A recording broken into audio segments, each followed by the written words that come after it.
If you've ever seen the TV show The Sopranos, then you've seen where I grew up. Not the nice part where Tony was from, but actually closer to where the pork store was. I was born in New York, but grew up in northern New Jersey. And in 1976, my father, who was an economist, was transferred for a year or so to Venezuela, Caracas, Venezuela, and we all went with him. And it was there that I was exposed the first time to kidnaps for ransom. There was a kid in my school whose father had been kidnapped for ransom, and it started my interest, certainly my knowledge of it, my awareness of it. And ever since then, it's been a topic of, fascination and professional endeavor. I became a hostage negotiator because I'm 6'5". When I was an undergraduate and I had finally decided what I wanted to do for a living when I grew up, which was to be a psychologist, a friend of mine said, "Why don't you go to this hospital and see if they'll give you a job so you can try out this psychology business?" And I went, and they did, and they gave me the job very quickly. And it wasn't until later that I found out why, and it was because they wanted me to be one of the heavies to jump on the patients when the patients were, throwing chairs around the unit. And what I found is that I enjoyed that. I liked it. I didn't like the violence particularly, but what I liked was the adrenaline of it. It was a little bit like being a fireman. There were certain messages that were broadcast over the PA system all over the hospital. I remember one of them was Dr. Strong to the accept unit, and the people who had been assigned to go, and I was usually one of them, from each ward would converge on the accept unit, right? Like I said, I liked it. And what I found over the years was that I could more often than not, de-escalate the situation simply by talking to them. That sometimes it felt like I had a kind of a pipeline into their heads. I don't know what it says about me. It was a mental hospital after all.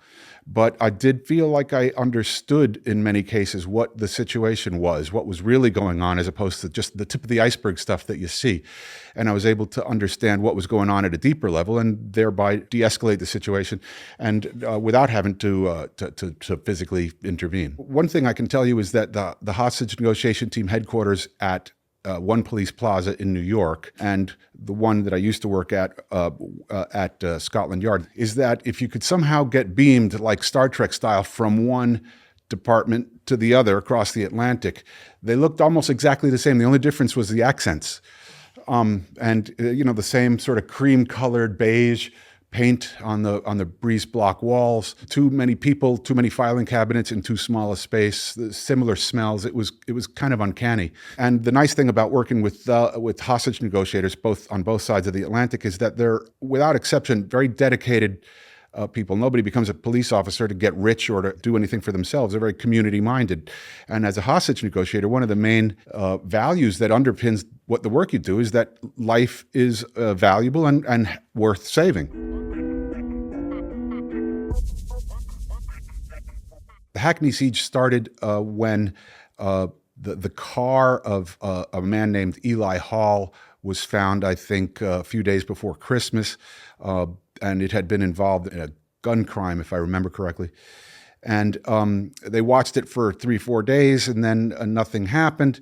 And then they figured, let's rattle the cage a little bit, see what happens, and they started to tow it. And at that point, my understanding is that Eli Hall started firing a pistol out of his window, and the Hackney siege started on Boxing Day in 2002. If memory serves, it became the longest siege in modern UK history, lasting, I think, about 17 days. So it lasted 2 weeks, 15 days or so, from the end of December to early January. And I worked on that in a support role, providing psychological analysis, profiling, and suggestions for negotiations and that kind of thing. I usually worked midnights to 8 in the morning, which is never fun, but given the fact that hostage negotiation is perhaps the most intellectually stimulating thing you can do, it was okay.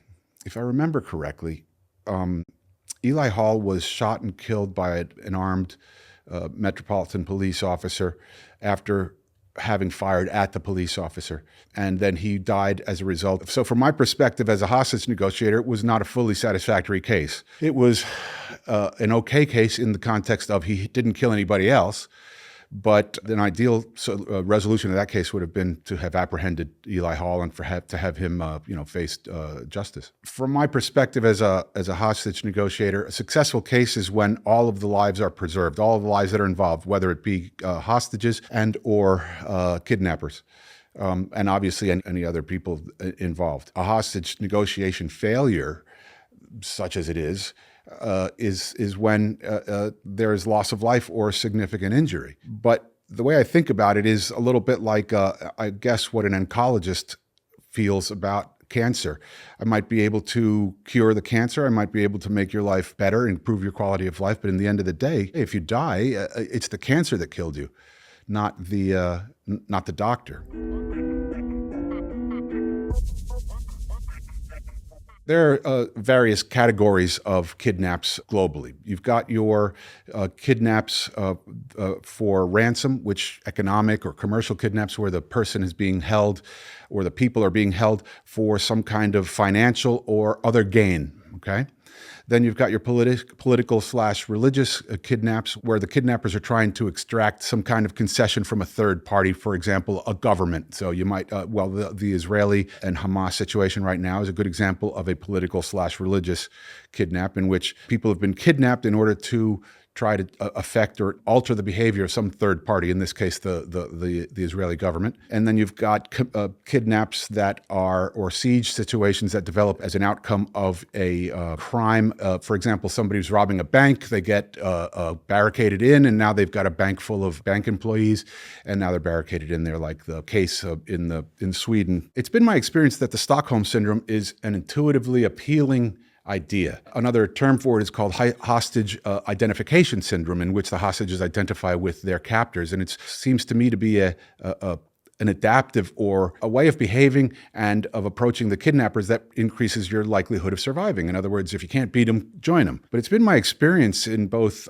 cases that I've helped resolve and or the cases where I've dealt with the post-kidnap psychological aspects of it, that it doesn't really exist. I've never met a hostage who wouldn't have liked to choke crap out of their kidnapper. There was a case where a bank robber, he was trying to rob a bank, and then there was if I remember correctly, a romantic involvement or something approaching it with one of the hostages. That was the initial story.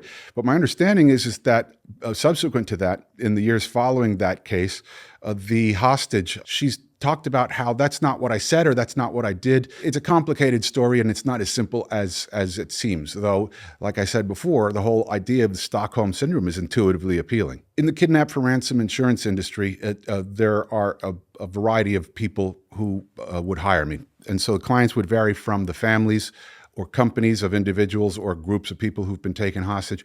Also security companies who have been contracted by the company or the family to provide security, and they need an asset like me to help them achieve a safe outcome. People have said to me, doesn't paying ransoms in K&R cases promote kidnapping? And it doesn't seem to me to be a useful question, for the same reason that, does car insurance make you drive like a maniac? No, of course not. It helps you in the event that you have an accident.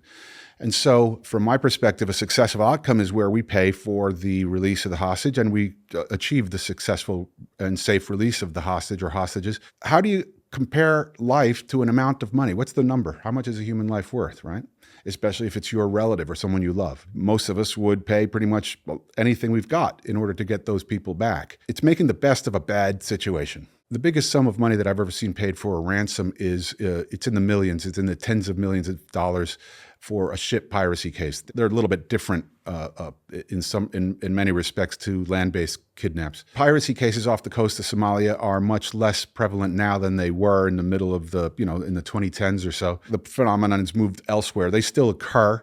They often don't make it into the press because from our perspective as negotiators, if a case makes it into the press, it's often a complicating factor that lengthens the time in captivity. One of the major differences between land-based cases and ship piracy cases is that in almost all of the cases, ship piracy cases, we know exactly where the vessel is. But the problem is, how are we going to recover the vessel, short of some kind of a naval assault? But the problem is that those are the situations in which most hostages get hurt or killed. And so there has to be a political will.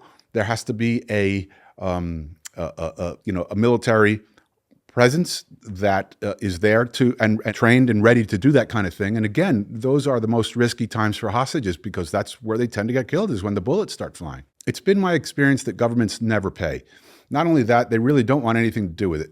I've literally had cases where I've walked down the hall in a consulate in a country once, and the person that I needed to talk to about getting my hostage a new passport, because he'd been kidnapped with his passport and who knows where it was. They weren't going to return him with it. They turned around and ran away when they saw me coming, because governments don't want to be seen as helping or supporting or being of any help to kidnappers. Why? Well, because if it gets out that government X pays ransoms, then nobody from that government, nobody from that country will ever be safe again. Governments will often turn a blind eye when somebody like me shows up. The work I do is not illegal in most countries. There are a few in which it is illegal, but like anything else in this world, it's a little bit, it's possible to operate in those countries as well.